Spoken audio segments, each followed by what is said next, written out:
Lionel Messi, Cristiano Ronaldo এবং নেইমারের উপস্থিতি বিশ্বকাপের সবচেয়ে বড় আকর্ষণ। ফুটবলের এই তিন মহাতারকাকে ঘিরে পুরো ফুটবল বিশ্বের উন্মাদনা ও আবেগ। এই তিন কিংবদন্তি প্রায় 2 দশক ধরে বিশ্ব ফুটবল শাসন করছে। এই বিশ্বকাপে সবচেয়ে আলোচনার বিষয় হল তিন মহাতারকার শেষ বিশ্বকাপ। ফলে 2026 বিশ্বকাপটি বিশ্বের ফুটবল প্রেমীদের জন্য একটু বেশি উন্মাদনার। তিন কিংবদন্তি কি একই বিশ্বকাপে একে অপরের বিপক্ষে মাঠে নামতে পারবেন? এই প্রশ্নও এখন ফুটবল দুনিয়ায় আলোচনায়। যদি এমন লড়াই দেখা যায়, তবে সেটি হবে আধুনিক ফুটবলের সোনালী যুগের শেষ এবং সবচেয়ে আবেগঘন অধ্যায়।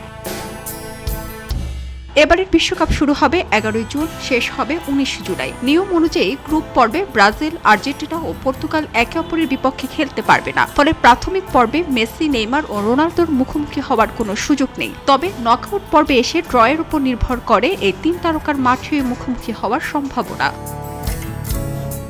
ব্রাজিল থাকবে গ্রুপ সিতে, আর্জেন্টিনা থাকবে গ্রুপ জেতে, আর পর্তুগাল খেলবে গ্রুপ কেতে। এই সমীকরণ অনুযায়ী সবচেয়ে আলোচিত সম্ভাবনা হলো মেসি বনাম নেইমার। পরিস্থিতি অনুকূলে থাকলে তাদের দেখা হতে পারে সেমিফাইনাল বা সরাসরি ফাইনালে। একইভাবে নেইমার ও রোনালদোর মুখোমুখি হওয়ার সুযোগও তৈরি হতে পারে। আরও একটি বহুল আলোচিত সম্ভাব্য ম্যাচ হলো মেসি বনাম রোনালদো।